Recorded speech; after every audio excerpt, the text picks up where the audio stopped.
Assalamualaikum, salam jumpa untuk semuanya di Cerita Kehidupan 73. Insya Allah di kesempatan malam ini saya akan melanjutkan kembali dengan cerita Gerbang Goib Hutan Rengganis ya. Penulisnya Kang Dik Indra Jaya.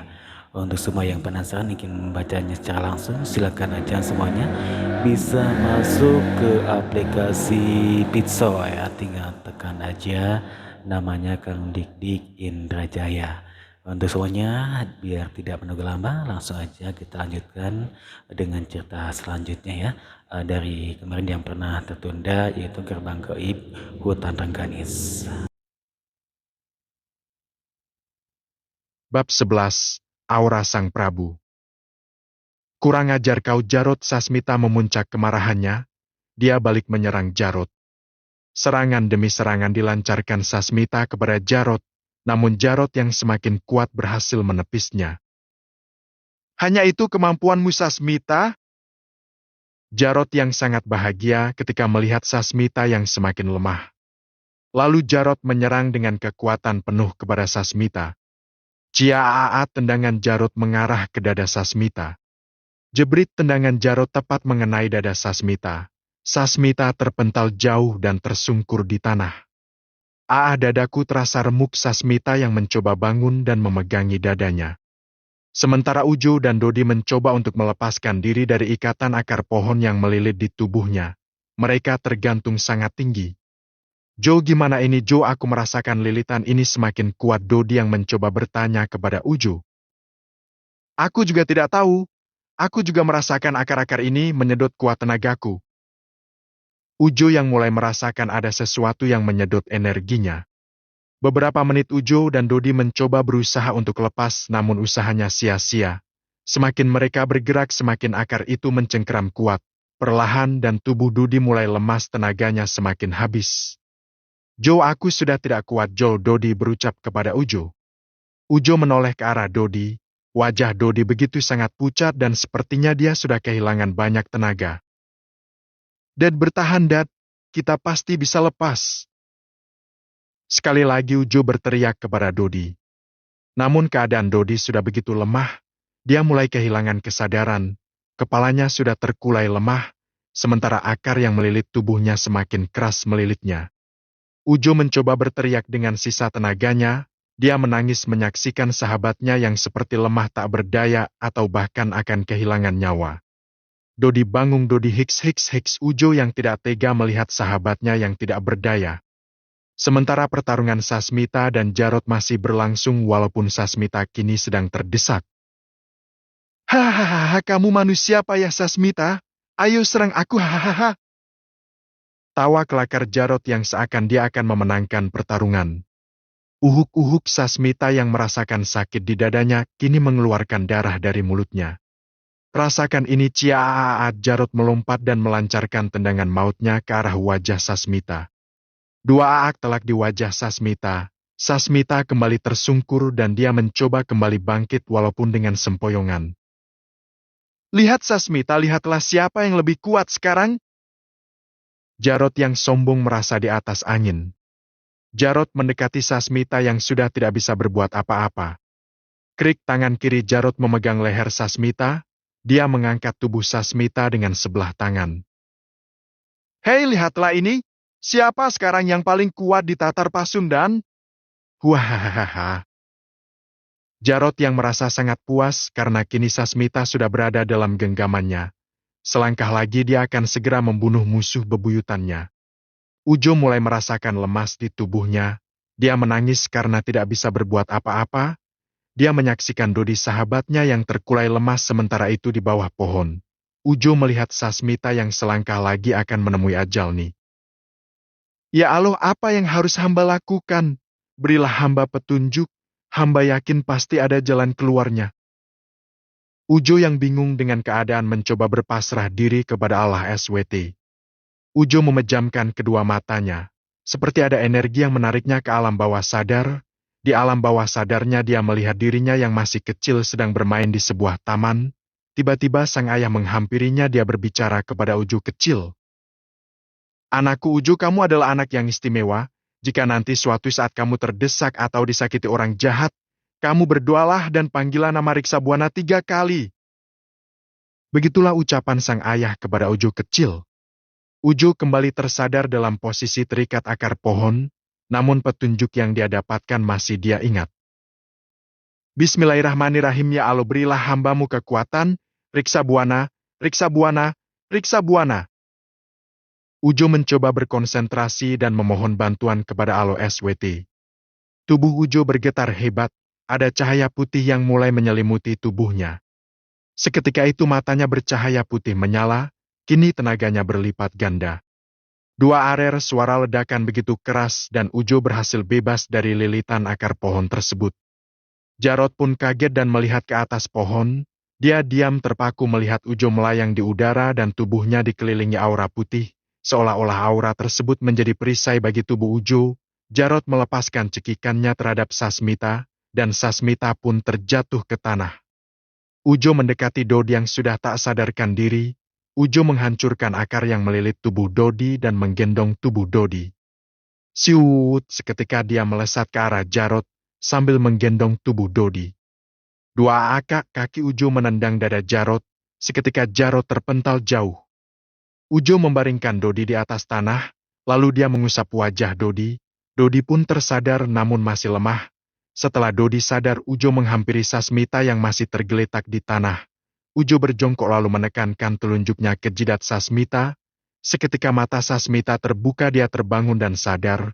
Dia segera berdiri, dan di hadapannya sudah berdiri Ujo yang berbeda. Dia diselimuti aura putih dan matanya putih menyala. Sasmita sadar Ujo sedang didampingi Sang Prabu Pasundan. Sembah pangabaktos Sang Prabu, ucap Sasmita sambil memberi hormat kepada Ujo yang diselimuti aura Sang Prabu. Diterima Sasmita, cepat bereskan tugasmu, aku akan menjadi saksi pertarungan terakhirmu dengan Jarot Hong. Ujo berkata dengan suara yang berbeda. Mangga Prabu, secepatnya akan saya bereskan pertarungan ini. Ucap Sasmita seraya memberi hormat kepada Sang Prabu. Ajar padang, kemarilah kita akan bereskan tugas kita. Sasmita memanggil goloknya yang terjatuh. Goloknya terbang menghampiri Sasmita dan tepat berada di genggamannya. Amit Sang Prabu, Sasmita berkata kepada Ujo.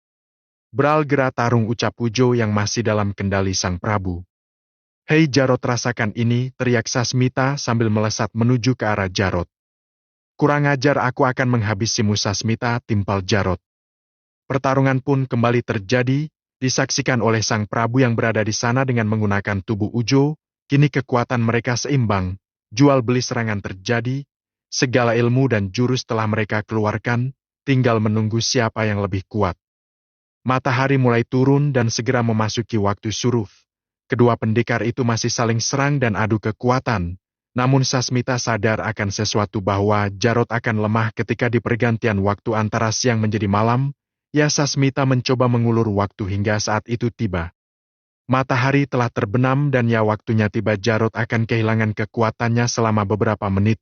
Saatnya Sasmita menyerang. Ciaat jibrit, kaki Sasmita mengenai wajah Jarot. Bruk, Jarot tersungkur. Seketika dia menjadi lemah. Dia lupa kalau matahari sudah terbenam. Asialan, aku lupa waktu, ucap Jarot dalam hati. Rasakan ini Jarot, Samira menyabetkan goloknya. Serang golok Sasmita menembus dada Jarot. Kurang ajar, Jarot berteriak kesakitan. Dia mencoba melarikan diri dari pertarungan. Dia akan lari ke gerbang Jagal Pati untuk bersembunyi. Namun naas, ketika dia berusaha kabur, Sasmita melemparkan goloknya dan berhasil menancap di punggung Jarot tembus sampai ke dada. Bras, seketika golok tertancap. Ampun Sasmita, Jarot berteriak kesakitan. Brak, dia terbaring di tanah dan meregang nyawa. Sasmita mendekati tubuh Jarot yang ambruk ke tanah dengan golok yang masih menancap di punggungnya. Serit, Sasmita mencabut golok yang menancap di tubuh Jarot. Seketika tubuh Jarot hancur menjadi abu. Maafkan aku Jarot, tapi ini adalah tugasku, dan kau berada di kubu yang salah karena bertentangan denganku. Sasmita yang meminta maaf karena dia telah membunuh Jarot. Sasmita menghadap Ujo yang masih dikendalikan oleh aura Sang Prabu. Tugas selesai Prabu, Sasmita memberi hormat kepada Ujo. Dampingi keturunanku sampai akhir, Aku percaya padamu, Ujo yang berkata kepada Sasmita. Seketika aura dalam tubuh Ujo menghilang perlahan, matanya meredup dan Ujo kembali tersadar. Dia merasakan lemas dan tubuhnya jatuh ke tanah brug. Raden sadar dan Sasmita mencoba membangunkan Ujo. Mata Ujo terbuka dan dia melihat Sasmita di hadapannya. Di mana ini Sasmita, apa aku sudah mati? Tanya Ujo. Kita masih di Tegal Panjang Kang Raden, jawab Sasmita sambil tersenyum. Di mana Dodi Sasmita? Ujo bertanya kepada Sasmita. Aku di sini Jo, teriak Dodi yang masih meringkuk tak jauh dari tempat Ujo terlentang. Loh Kang Dodi, juga bangun-bangun, kalau udah sadar dari tadi, teriak Sasmita kepada Dodi. Aku lelah Sasmita, tenagaku habis, jadi aku malas bangun, jawab Dodi. Aduh, ada-ada saja Kang Dodi ini, jawab Sasmita. Mereka bertiga akhirnya duduk saling berdekatan sambil merasakan lelah karena perjuangan yang begitu berat. Seperti biasa mereka memulihkan tenaga dengan beristirahat. Aduh Jo, udah malam lagi, sepertinya harus istirahat dulu, kata Dodi. Kita istirahat dulu, aku pun sama sangat capek sekali.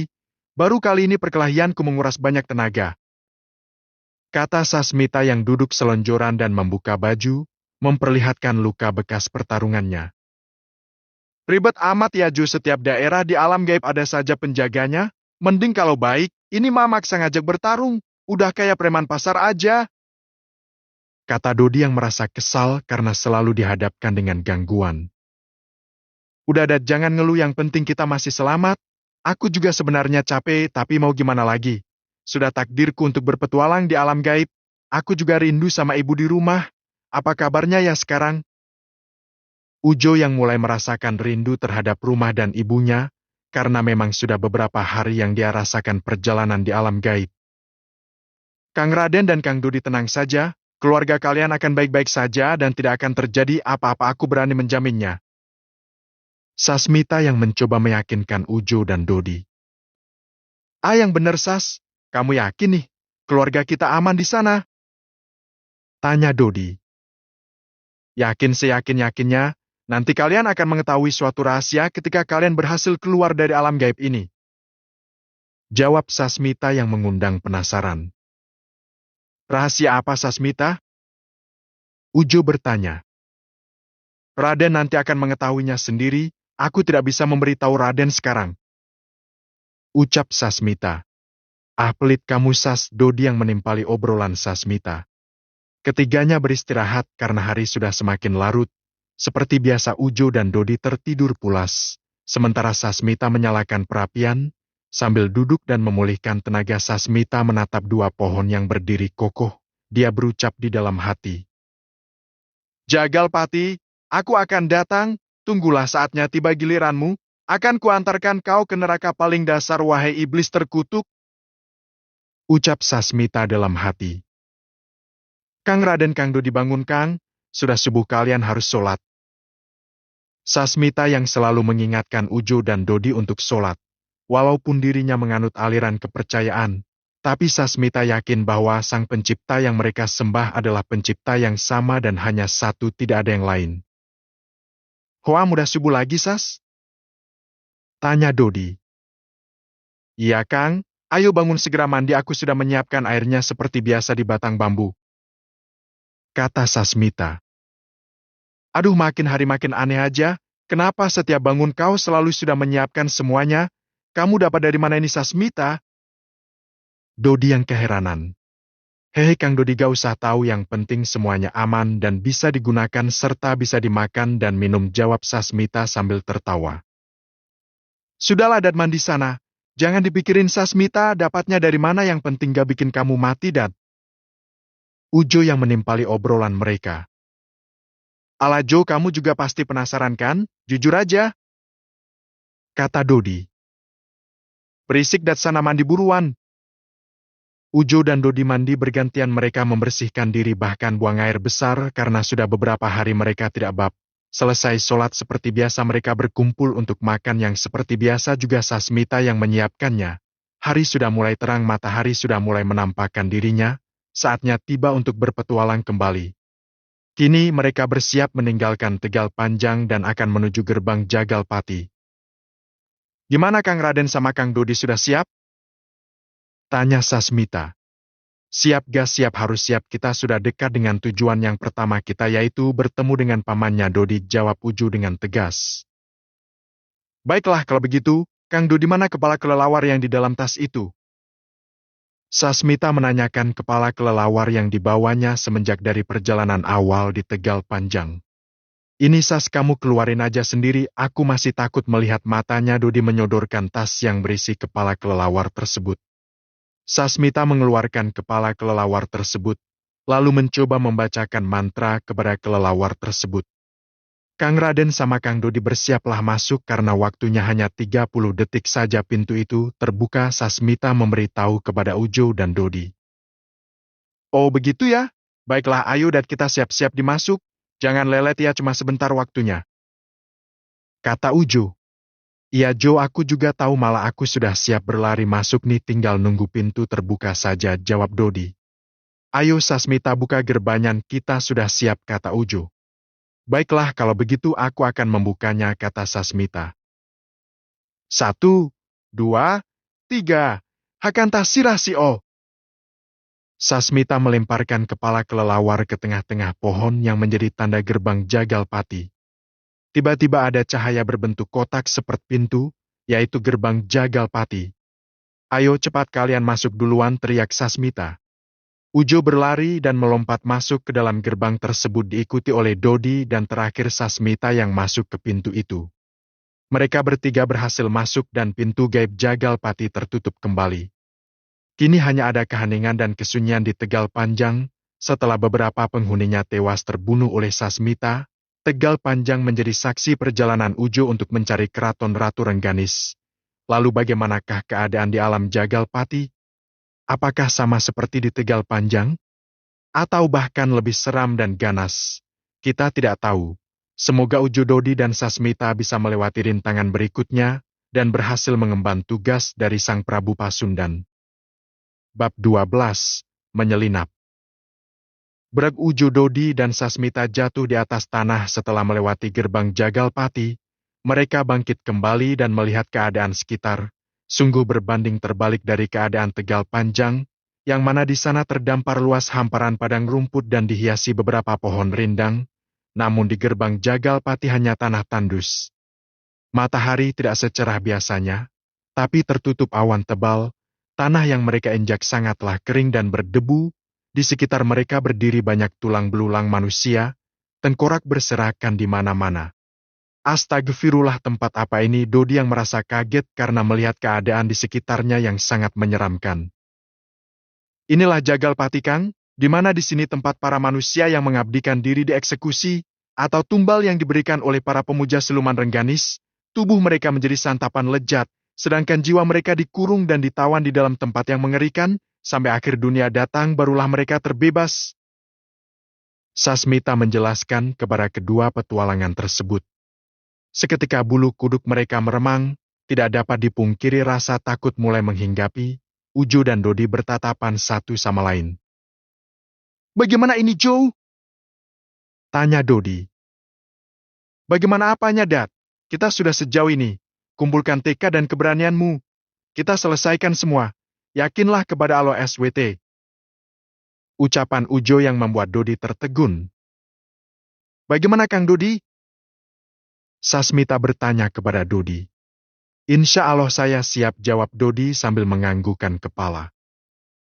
Baiklah kalau begitu kita akan menyelinap masuk ke sarang jagal pati. Hati-hati jangan sampai ketahuan anak buahnya. Kita akan berjalan ke bukit itu. Ucap Sasmita sambil menunjuk bukit yang menjulang tinggi di depan mereka. Mereka bertiga berjalan menuju bukit tersebut.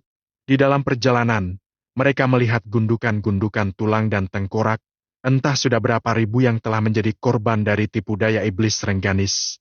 Perjalanan mereka tidak terlalu lama karena memang jarak ke bukit tersebut tidak terlalu jauh. Hari yang tidak cerah bahkan cenderung mendung itu, membuat suasana seram semakin terasa.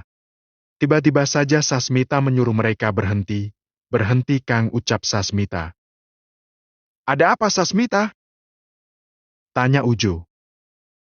Cepat merunduk dan bersembunyi, ayo. Ucap Sasmita kembali. Ujo dan Dodi tidak bisa menolak, mereka merunduk dan bersembunyi di balik gundukan tulang belulang. Jo serem anjir, masa kita disuruh tiarap begini? Mana banyak tengkorak lagi. Dodi yang merasa tidak nyaman dengan keadaan yang dialaminya sekarang. Sesutu jangan berisik, ikuti saja perintah Sasmita, kata Ujo. Sasmita yang bersembunyi di gundukan tulang belulang yang berbeda dengan Ujo dan Dodi, mencoba mengintip ke arah bukit. Ujo yang penasaran juga melakukannya. Ujo melihat sesuatu di kaki bukit, seperti ada pintu masuk ke dalam bukit. Ukuran pintunya sangat tinggi, dan tiba-tiba pintu itu terbuka. Ujo yang semakin penasaran terus mengawasi apa yang terjadi di pintu gerbang tersebut. Ujo sangat kaget ketika ada makhluk yang keluar dari dalam pintu tersebut. Dia berjalan merangkak, memakai baju putih yang lusuh, namun makhluk tersebut memiliki leher yang panjang, rambutnya gondrong acak-acakan, serta mata yang membulat seperti keluar dari tempatnya, kulit pipinya keriput, mulutnya bertaring, dan banyak darah di sekitar mulutnya. Ujo mulai ketakutan, dia melirik ke arah Sasmita. Sasmita mengisyaratkan agar Ujo tetap tenang dan lebih bersembunyi lagi. Ujo dan Dodi makin bersembunyi lagi, mereka menimbuni tubuhnya dengan tulang belulang. Serak-serak-serak, suara langkah makhluk itu semakin mendekat ke arah mereka. Dodi yang mulai panik hanya bisa menutup matanya. Hingga sampailah makhluk itu di antara gundukan tempat Ujo, Dodi, dan Sasmita bersembunyi. Nyam nyam nyam, seperti ada bah manusia, ucap makhluk tersebut. Ujo dan Dodi hanya bisa diam dan pasrah jikalau makhluk itu menemukannya. Sekali lagi makhluk itu mengendus-enduskan hidungnya. Mungkin penciumanku saja yang salah, kata makhluk tersebut yang perlahan mulai berjalan menjauh. Makhluk tersebut menggendong banyak tulang belulang yang masih basah dan berdarah di atas punggungnya. Perlahan makhluk itu semakin menjauh, Sasmita perlahan bangun dari persembunyiannya. Kang Ujo, Kang Dodi, ayo bangun, Sasmita yang mengajak Ujo dan Dodi keluar dari persembunyiannya dengan nada yang sangat pelan. Ujo dan Dodi bangkit perlahan dari persembunyiannya. Kalian ikuti aku, ayo, Sasmita menyuruh. Ujo dan Dodi mengikuti langkahnya. Sambil berjalan Dodi mencoba bertanya dengan pelan. Tadi itu makhluk apa, Sas? Dodi bertanya dengan setengah berbisik. Dia penjaga pintu gerbang bukit itu, kata Sasmita pelan. Lalu dia mau kemana? Dodi bertanya lagi. Sudah, jangan banyak bertanya dulu. Sekarang kita menyelinap masuk dulu aja sebelum dia kembali dan menutup pintu gerbangnya. Sasmita yang menyuruh Dodi dan Ujo agar segera memasuki gerbang tersebut. Mereka bertiga akhirnya bisa menyelinap masuk ke pintu gerbang dari bukit tersebut. Begitu mereka masuk, mereka menyusuri lorong yang gelap dengan dinding bari bebatuan yang sangat lembab. Perlahan, tapi pasti mereka sampai di suatu ruangan yang amat kotor yang hanya diterangi oleh obor yang menempel di dinding ruangan tersebut. Di tengah ruangan itu ada meja yang terbuat dari batu, serta banyak bercak darah dan beberapa rantai seperti pengikat, dan di depannya ada dua lubang yang menyerupai gua. Tiba-tiba ada suara seperti pedang dan manusia yang seperti sedang kesakitan. Serang, serang, serang, ayo jalan manusia bodoh, teriak seseorang yang terdengar dari lorong gua di sebelah kanan. Waduh, siapa itu, Sas? Dodi bertanya kepada Sasmita. Sastit, jangan berisik, ayo kita bersembunyi di lorong sebelah kiri, jawab Sasmita sambil menarik tangan Dodi dan Ujo menuju gua yang ada di sebelah kiri meja baru. Tiba-tiba datang dua orang makhluk tinggi besar berjubah, masing-masing membawa pedang. Wajah mereka hitam legam, berkepala botak dengan telinga seperti seekor anjing dan kaki yang menyerupai kaki banteng. Salah seorang dari mereka menyeret seseorang yang diikat dengan rantai. Ampun, ampun, jangan tumbalkan saya, tuan. Manusia yang diikat lehernya dengan rantai itu memohon kepada kedua algojo tersebut. Salah sendiri, kenapa kau tidak memberikan tumbal kepada Nyai Ratu? Salah satu algojo yang membentak orang tersebut. Berikan aku kesempatan, tuan, aku mohon, ucapnya lagi sambil memohon. Waktumu sudah habis, Darman, kau tidak menepati janji kepada Nyai Ratu. Kau sudah diberikan harta kekayaan yang mewah, kau punya rumah besar, istri cantik dan mobil-mobil mewah. Semua keinginanmu sudah dikabulkan, Nyai Ratu. Tapi kau tidak bisa menepati janjimu untuk memberikan sesembahan tumbal kepada Nyai Ratu. Maka kau harus membayarnya dengan jiwamu, jawab seorang algojo. Kedua algojo tersebut menyeretnya ke meja batu dan mengikatnya. Ampun Tuan, ampun, beri aku kesempatan, orang itu menangis sambil memohon. Seketika Uju dan Dodi terbelalak matanya melihat kejadian yang ada di depannya. Mereka tidak bisa berbuat apa-apa. Kalaupun harus menolongnya itu sangat berisiko dan bisa-bisa mereka ditawan oleh kedua algojo tersebut. Mereka yang dieksekusi dan dibawa jiwanya adalah yang bersekutu untuk mendapatkan kekayaan, sedangkan mereka yang mengabdi untuk ilmu kanuragan akan dibawanya jadi pengawal di keraton dan wilayah kekuasaan Ratu Rengganis, seperti halnya Nyimas Ayu Padmawati dan Jarot Hong, bahkan mungkin ada nama-nama lain yang masih akan ditemui di perjalanan panjang Wujo. Wahai Ratu Agung, Ratu Rengganis, penguasa hutan dan alam gaib Rengganis, ambillah jiwanya untuk memenuhi janjinya. Algojo yang siap menghunuskan pedangnya kepada sang korban. Bas pedang sang algojo menukat tepat di dadanya. Seketika korban pun berteriak. Ujo dan Dodi hampir berteriak, untung dengan cekatan Sasmita membekap kedua mulut rekannya tersebut. Dari atap ruangan tersebut muncul asap hitam seperti pusaran angin, dan menyedot jiwa orang yang dieksekusi sang algojo. Korban itu bergelinjang hebat, mulutnya menganga. Keluar seperti asap putih dari mulutnya dan tersedot ke dalam pusaran awan hitam. Kini jiwa orang tersebut sudah dimiliki Ratu Rengganis. Entah akan dijadikan apa dia di sana, sementara jasadnya masih menganga menatap kosong dengan darah yang keluar dari bekas tancapan pedang sang algojo. Kedua algojo itu mundur beberapa langkah. Ada suara yang keluar dari pusaran hitam tersebut. Anakku bajil dan kalajenggi, nikmatilah hidangan yang ibu berikan kepada kalian. Suara itu begitu jelas bergema di ruangan itu. Tiba-tiba saja dari pusaran awan hitam muncul dua sosok manusia namun memiliki kepala buaya. Dia melompat ke bawah dan begitu lahapnya menyantap jasad korban tersebut, dari mulai bagian tubuh yang paling luar sampai menkik bagian dalam perutnya. Dan disaksikan kedua algojo tersebut. Ujo dan Dodi merasa sangat mual melihat kejadian itu. Mereka berusaha untuk menahannya agar tidak muntah dan tidak bersuara. Pemandangan itu menjadi sebuah pengalaman baru bagi Dodi dan Ujo, karena baru pertama kali melihat kekejian seperti yang tersaji di depan mereka. Sekitar 20 menit mereka memakan jasad tersebut. Akhirnya kedua sosok itu selesai beraksi dan melompat kembali ke pusaran awan hitam, dan pusaran itu seketika menghilang, dan kedua algojo itu berteriak, "Kundil, bersihkan sisanya." Tiba-tiba dengan cepat makhluk yang tadi mereka temui muncul dari lorong gelap yang tadi Ujo lewati, dengan berjalan merangkak serta leher yang panjang menjulur ke depan. Keaci, keaci, keaci, baik juragan, aku akan membereskannya." Dia memungut semua tulang dan memakan sisa-sisa daging yang masih menempel pada tulang. "Bagus Kundil, habiskan dan buang tulang-tulang ini keluar," perintah sang algojo. Selesai membereskan, Kundil pergi dengan membawa tulang belulang dari jasad tersebut dan pergi keluar untuk membuangnya. Algojo itu pun kembali masuk ke dalam gua yang berada di sebelah gua yang ditempati Ujo dan teman-temannya untuk bersembunyi. Setelah merasa aman, Sasmita keluar dan tiba-tiba Huek Ujo muntah karena merasa jijik melihat pemandangan yang barusan dia lihat. Sementara Dodi hanya diam duduk sambil memeluk kedua lututnya sambil menangis pelan. Air matanya membasahi pipinya. Ujo dan Sasmita merasa heran. "Dodi, kamu kenapa?" Ujo bertanya sambil masih menahan rasa mualnya. "Aku takut, Jo. Yang aku takutkan adalah jika memang benar pamanku bersekutu dengan iblis, dia pasti bernasib sama dengan orang itu dan arwahnya yang gentayangan itu. Mungkin korennya yang mencoba memberi petunjuk agar jiwanya dibebaskan dari kurungan Ratu Rengganis." Dodi sambil menahan tangisnya menjawab pertanyaan Ujo. "Kang Dodi, tenanglah, karena belum tentu apa yang Akang pikirkan itu terjadi kepada paman Akang. Siapa tahu paman Akang tidak ada di sini. Kita akan memastikannya sekarang, tenanglah." Sasmita yang mencoba menenangkan Dodi sambil memegang pundaknya. "Sekarang kita akan masuk ke gua itu.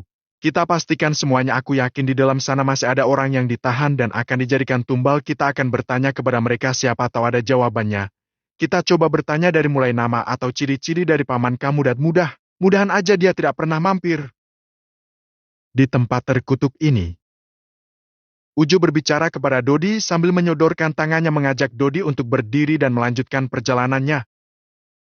Mereka bertiga bangkit dan siap memasuki gua yang tadi kedua algojo itu pergi. Mereka mengendap-endap masuk, perlahan memasuki lorong gelap. Terlihat di depan ada sebuah cahaya. Mereka mulai mendekati cahaya itu. Perlahan-lahan terlihat ada sebuah ruangan besar. Di dalamnya ada banyak ruangan dengan pintu dan jeruji besi. Namun mereka tidak bisa masuk karena kedua algojo berdiri tegap menjaga di sana, dan ada banyak manusia-manusia seperti budak dari kedua algojo itu, dan juga banyak manusia-manusia yang memiliki kepala serigala. Hik hik hik hik, tolong keluarkan aku tuan, aku mau kembali ke dunia, aku janji akan mencari tumbal buat penggantiku, salah seorang dari dalam jeruji menangis dan memohon. Jabret, berisik kau, waktumu sudah habis di dunia dasar telol, jiwa ragamu sudah jadi milik ratu. Salah seorang dari para budak algojo itu memukul orang tersebut. Lihatlah, mereka yang menyiksa tahanan adalah yang mengabdi untuk ilmu kanuragan kepada Ratu Rengganis. Sasmita yang berbisik kepada Ujo dan Dodi. Bagaimana caranya kita masuk? Sasmita, di ruangan itu banyak penjaganya. Ujo bertanya karena kebingungan. Sasmita mencoba melihat di sekeliling ruangan tersebut. Sasmita tidak menemukan celah sedikit pun. Sebaiknya kita kembali dulu ke ruangan yang tadi, kata Sasmita kepada Ujo dan Dodi. Buat apa Sasmita?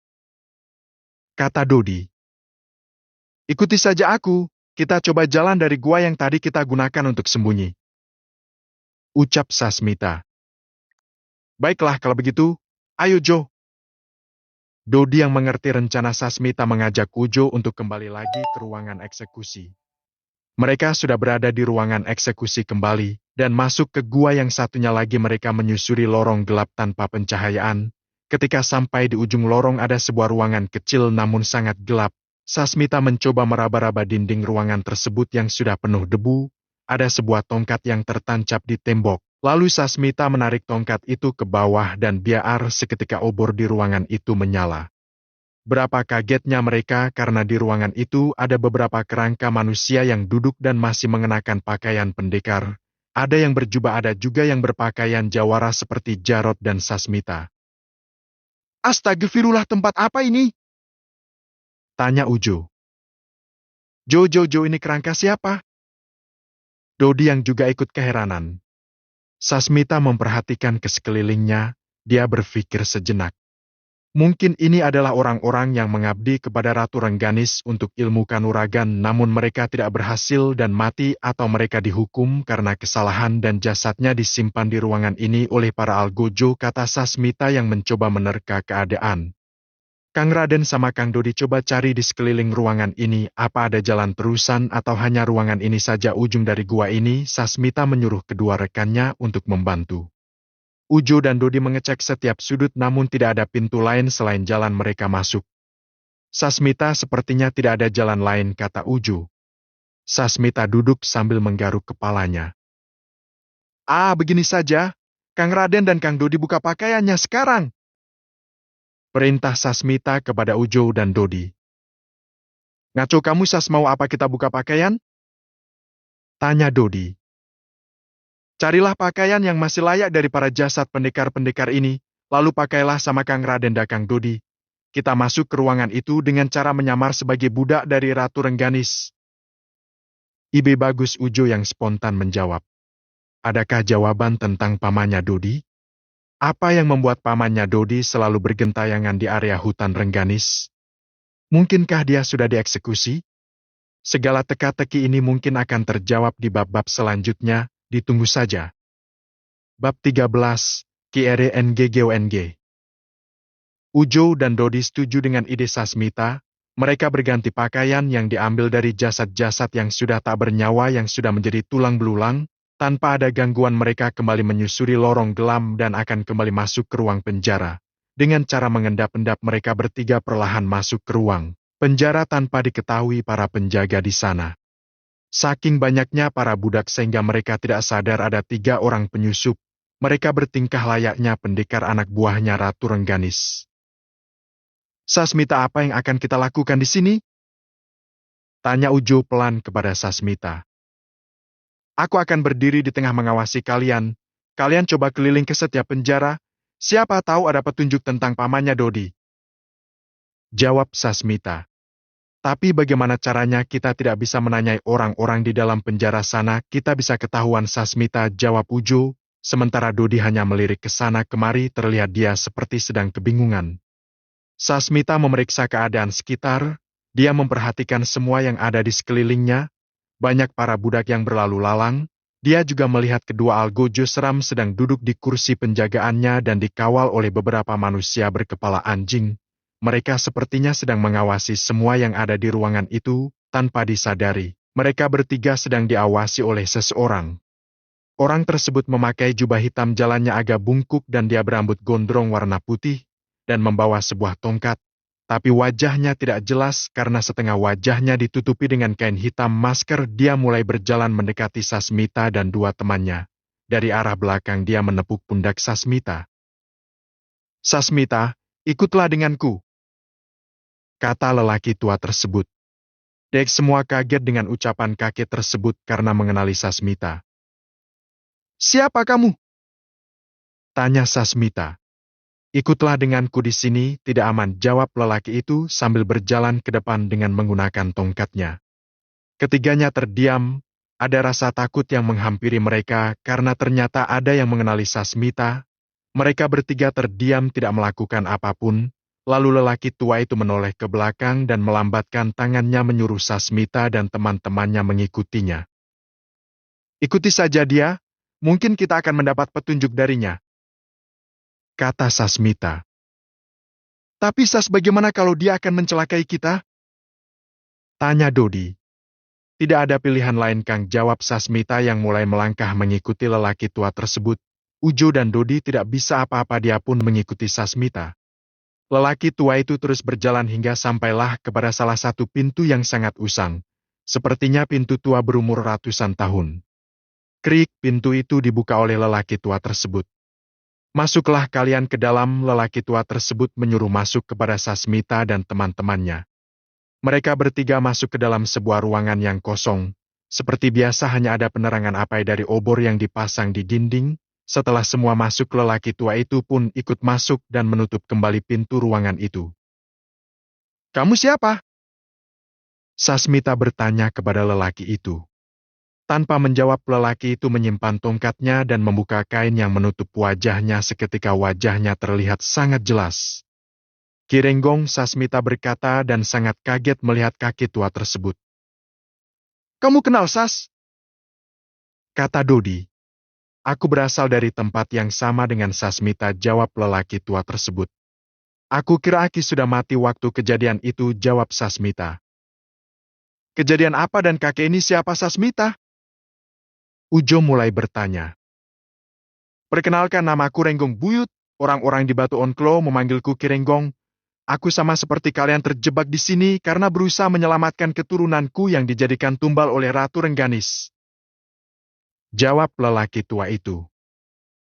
"Maksud Aki apa? Apa yang membawa Aki sampai kemari?" tanya Ujo. Kirenggong melirik kepada Sasmita, dia menghela nafas dan mulai bercerita. "Aku adalah bagian dari orang-orang yang diperintahkan Sang Prabu untuk menjaga hutan ini setelah Sang Prabu Pasundan wafat. Raden Sadeli, Sasmita dan beberapa pengawal melakukan moksa dan berpindah alam, dan kami menetap di Batu Onklo dan berjaga sepanjang zaman. Kami mencoba menyelamatkan orang-orang yang disesatkan di hutan oleh Ratu Rengganis. Sebanyak yang kamu bisa, sambil menunggu hari di mana akan ada turunan Sang Prabu yang akan membinasakan Ratu Rengganis.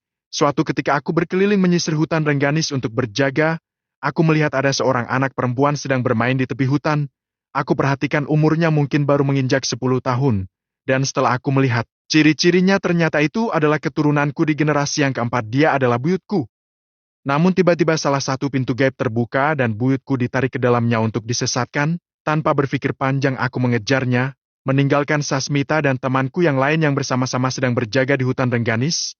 Aku masuk ke pintu gaib tersebut, namun Sasmita dan yang lainnya tidak sempat masuk karena pintu itu sudah tertutup. Aku terjebak di sini selama ratusan tahun, tidak ada cara lain untuk bertahan selain menyamar seperti ini. Dan sampai sekarang buyutku tidak pernah ditemukan. Aku hanya berharap suatu saat ucapan Sang Prabu itu benar adanya. Aku menunggu hari itu tiba, dan ketika aku melihat Sasmita walaupun dengan penyamarannya, aku tetap mengenalinya. Ada setitik harapan yang terlintas di pikiranku, Maka dari itu aku membawanya kemari. Kirenggong menjelaskan semua perjalanannya hingga sampai dia terjebak di gerbang Jagal Pati dalam kurun waktu yang lama. Dia sudah ada di sini, Ki. Hari yang diucapkan Sang Prabu sebentar lagi akan terjadi. Ucap Sasmita sambil menatap Kirenggong. Kirenggong menangis, dia merasakan kebahagiaan yang luar biasa. Mungkin ada harapan baginya untuk berkumpul kembali dengan teman-temannya, walaupun dia tidak bisa menemukan buyutnya. Tunjukkan padaku, Sasmita, siapa di antara mereka yang berdarah Sang Prabu? Kirenggong yang bertanya kepada Sasmita. Sasmita melirik kepada Dodi dan Ujo dan menganggukkan kepalanya. Aku yang memiliki darah Sang Prabu, Ki, jawab Ujo sambil mendekati Kirenggong. Pantas saja aku curiga padamu. Perawakanmu sungguh tidak berbeda dengan Sang Prabu, tinggi, gagah, tegap dan tampan. Hanya saja Sang Prabu memiliki kulit yang putih, sedangkan kau berkulit sawo matang. Kirenggong yang berbicara sambil memegang wajah Ujo dan meraba-raba pundak Ujo. Kang Raden, ketahuilah dahulu Kirenggong adalah pengawal setia Sang Prabu. Bahkan Sang Prabu menganggap Kirenggong adalah orang tuanya. Jawab Sasmita. Kirenggong, aku bahkan mengetahui kebenaran diriku dari Baohen. Aku sebenarnya tidak bisa apa-apa. Jawab Ujo. Tenanglah Raden, aku akan ikut mengawalmu semampu yang aku bisa, jiwa ragaku sudah kuabdikan kepada Sang Prabu dan keturunannya, jawab Kirenggong dengan mantap. Baiklah kalau begitu, bisakah Aki membantu kami? Tanya Ujo. Akan aku usahakan selagi aku bisa, Raden, jawab Kirenggong. Mereka berempat duduk di lantai, dan Ujo mulai menceritakan maksud dan tujuannya. Begini, Ki, beberapa bulan yang lalu pamannya temanku ini meninggal, dan banyak orang yang menemukan bahwa arwahnya gentayangan di sekitaran hutan. Tak jarang mereka membicarakan hal-hal buruk tentang pamannya semasa hidupnya. Jadi temanku ini ingin memastikan apa yang terjadi kepada pamannya, kenapa dia selalu menampakkan diri di sekitar hutan Rengganis. Tanya Ujo kepada Ki Brenggong. Mungkin hal buruk sudah terjadi sama pamanmu, nak, jawab Ki Renggong. Hal buruk apa, Ki, tanya Dodi dengan nada sedihnya. Biasanya orang-orang yang sudah ditumbalkan, jiwanya akan diambil dan dijadikan budak di keraton Nyai Ratu Rengganis. Tapi sisi baik dari mereka akan terhubung dengan dunia. Mungkin masih berat untuk meninggalkan keluarga yang masih ada di alam dunia. Aku tidak jarang melihat kejadian seperti itu, apalagi saat malam satu suro ketika semua alam gaib di hutan Rengganis disatukan, semua gerbang terhubung satu sama lain dan semua makhluk penghuni akan beritual menyembah Sang Ratu. Dan dari sana aku melihat jiwa-jiwa menangis beterbangan seakan meronta ingin lepas dari kuasa Ratu Rengganis. Mungkin kecintaan pamanmu kepada keluarganya sangatlah besar sehingga dia menampakkan dirinya di sekitar hutan atau bahkan masuk ke mimpi kerabatnya untuk memberi petunjuk. Hanya batu onklo yang tidak menyatu, karena itu adalah satu-satunya alam gaib yang dipimpin oleh manusia, yaitu adalah Sang Prabu. Ki Renggong menjelaskan kepada Dodi. Dodi terdiam dan mulai menitikkan air mata. Dia merasa sangat sedih karena mungkin yang diucapkan Ki Renggong adalah benar. Dia menangis sangat pilu. Ujo dan Sasmita hanya diam tak melakukan apa-apa. Karena mereka paham apa yang sekarang Dodi rasakan, terlebih Dodi dibesarkan oleh pamannya sejak kecil. Karena ayahnya harus pergi bekerja keluar kota dan ibunya sudah tiada. Ujo mendekati Dodi, dia mengusap punggung Dodi mencoba menenangkannya. Sabar Dodi, kalaupun hal buruk telah terjadi kepada pamanmu, setidaknya aku akan membantu membebaskan jiwanya dari perbudakan Ratu Rengganis agar dia tenang di alam sana. Ujo yang berkata kepada Dodi. Kamu janji ya, Jo? Kamu akan melakukannya, kan? Tanya Dodi kepada Ujo dengan rasa sedihnya yang terus dia rasakan. Ya, aku pasti melakukannya, kamu tenang saja, jawab Ujo dengan mantap walaupun dalam hatinya masih bingung apa yang harus dia lakukan karena dia tidak bisa apa-apa. Bagaimana kita bisa masuk ke keraton Ratu Rengganis, Ki? Tanya Sasmita kepada Ki Renggong. Keraton Ratu Rengganis masih sangat jauh dari sini, ada 3 pintu lagi dari sini. Dan ketahuilah tidak ada yang bisa keluar dari alam Jagalpati kecuali dengan membinasakan sang penguasa Jagalpati, yaitu Jagalpatinya yang harus kalian hadapi. Tapi kalian harus tahu menghadapi Jagalpati tidak semudah yang kalian pikirkan karena ada banyak penjaga yang akan menghadang kalian. Jangankan melawannya, mendekati singgasananya saja cukup sulit. Ki Renggong yang menjelaskan kepada Sasmita dan kawan-kawannya. Langkah pertama apa yang harus kita lakukan, Ki? Tanya Ujo. Nanti ikutlah denganku, ada waktunya kedua Algojo dan pengawal-pengawalnya meninggalkan kursinya.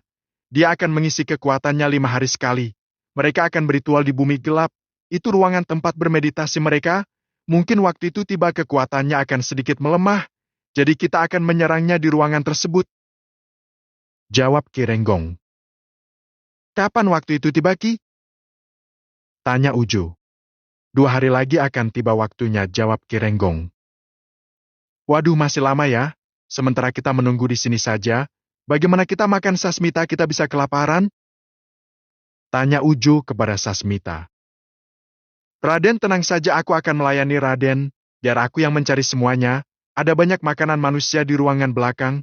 Itu untuk memberikan makanan kepada para tumbal yang masih lama untuk dieksekusi. Karena Nyai Ratu tidak mau kalau tumbalnya sampai tidak sehat karena dagingnya akan disantap kedua anak kesayangannya. Jawab Ki Renggong.